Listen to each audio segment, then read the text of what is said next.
Good evening, children. Let's come back to the last topic of the chapter life processes, that is excretion.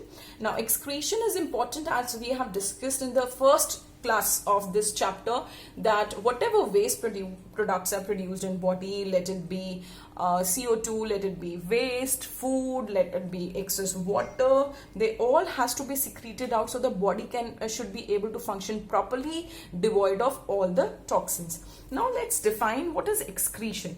The harmful products, if allowed to accumulate or remain in the body for a longer period, may cause serious damage, and it can also sometimes lead to death of an individual.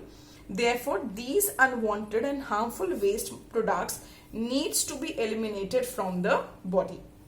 Now, what are the different waste? We just discussed undigested food, carbon dioxide, water, nitrogenous waste, excess salts, vitamins, and some amount of bile pigments that we discuss in digestion, which are produced by liver. Now, when we have to talk about excretion in different animals, based on how diverse, how complex the organism is, there are different kind of excretory systems which are present in animals. The body surface is used as excretory system in unicellular organism to remove the excreta from their body surface directly into the water. They include amoeba, euglena, and paramecium. The nephridia is a simple organ which is present in nereis, leeches, and earthworms. Malphigian tubules are present in insects to carry out the function of excretion, and in higher organism and all vertebrates, most probably such as fishes, frogs, birds, and animals, they have proper kidneys. Now, if we have to talk about the structure of a human kidney, it basically looks like a bean-shaped structure which is reddish brown in color, and each kidney is made up of millions of small units which are called as nephron.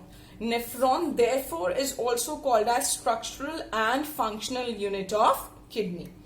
Now, you'll ask me, what are the functions of kidney? One, of course, we discussed kidney is very important for excretion of water and nitrogenous waste. That is what we are discussing in this chapter. Excretion of water and nitrogenous waste from the human body.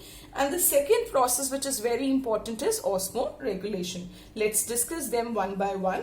Excretion. It is excretory organ. Kidney is an excretory organ which removes harmful metabolic waste, particularly nitrogenous waste, from the blood, mainly as urea and uric acid. Osmoregulation. Osmo, the word comes from osmotic regulation, means to regulate, to balance. It maintains the osmotic pressure of water in the body. That means it prevents the blood from either becoming very dilute or concentrated. It should not be very thick, it should not be very thin. So the blood should have its own consistency and viscosity, and it is maintained by the kidney. If you take the look at the excretory system in the human beings, they have a pair of kidneys which are bean shaped, we discussed. So this is left kidney, right kidney. Then we have renal artery coming up, carrying the waste, and we have aorta. We have vena cavas coming up. We have a bladder, which is a bag-like structure, which is elastic. It will collect the urine which is being produced by these two kidneys, coming through tubes which are called as ureters. And these ureters basically bring the urine into a bag-like structure called as urinary bladder. This urinary bladder has three openings, two for the ureters at these points, and one as a urethra, which is basically acting as the structure through which the urine comes out from the person's body. Now, we just discussed that each kidney is made up of millions of neurons. Now, this is the structure of a neuron, if you can see. This structure is basically composed of a cup-shaped structure and a tube. At some places, this tube is very coiled. You can see this is very coiled. And in some places, it can be an uncoiled, straight structure. Now, when you see this cup-shaped structure is called as Bowman's capsule. The Bowman's capsule has a lot of blood capillaries which forms the glomerulus. And both Bowman capsule and glomerulus together form Malphigian tubules. Now this cup-shaped structure basically has renal artery coming into it, which is carrying the blood, which has the waste material collected from the different cells of the body, and this blood basically gets filtered through the glomerular capillaries and passes into the Bowman's capsule. Now the blood will go into the tube. There are two tubes which is called as PCT and DCT. DCT is distal convoluted tubule. PCT is proximal convoluted tubule, and there is a loop which is present in between them, which is called as loop of Henle. So I think it's clear. Bowman capsule with glomerulus, the distal convoluted tubule, the loop of Henle, and then the proximal convoluted tubule. And here you can see a common collecting duct in which the secretions from the different nephrons are coming up, and it is being collected and then it is sent as a collective unit from the kidney.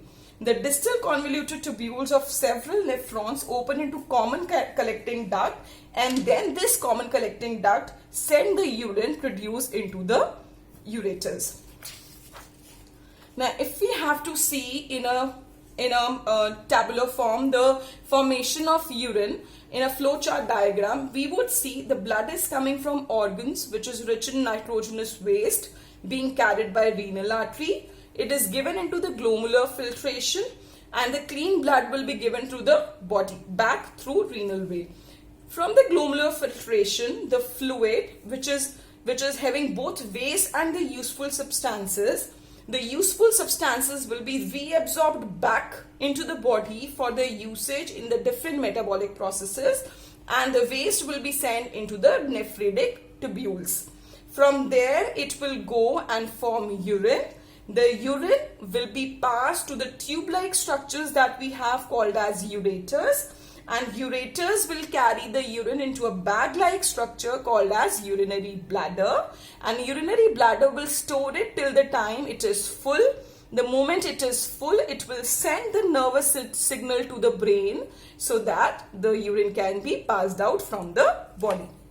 Here in this area, you can see the composition of urine. It is 95% water and 5% is either urea, uric acid, keratonin, ammonia, salts like chloride, sulfates and phosphates. Now this was all about excretion in humans. Let's talk about excretion in plants. These are the 5 things which are excreted by plants. The first, oxygen. Yes, you heard it right. Oxygen is treated as a waste product which is produced during photosynthesis by the plant and is released through stomata. Of course, in the daytime that you have already discussed, because in the night time this oxygen is used by plants for respiration. Carbon dioxide, it is released at night, of course through stomata. The water will be expelled by transpiration. The excess loss of water we have discussed earlier in the earlier part of this chapter. The transpiration will also be carried out through stomata. The other waste in the plants can be stored in the vacuoles of the cell, and these vacuoles will act as a storage compound, and plants can basically shed the leaves. You must have seen the annual shedding of leaves of the plant. It happens that all the vacuoles carrying the waste material also falls down with the dead dried leaves, and the plant gets rid of its waste. The last is resins and gums. They are stored in xylem, and these viscous fluids, if you see, can sometimes be seen oozing out from the stem of the plant, which forms resins and gums. The paper also comes from resins and gums.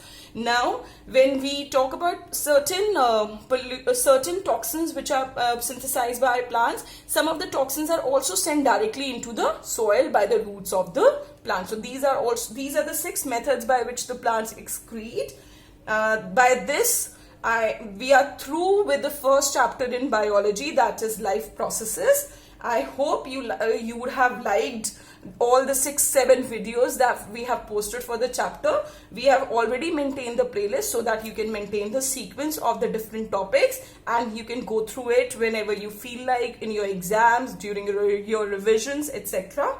Now at last I would like you to give the thumbs up and comment if it is, if you like it. We would be highly pleased. Thank you.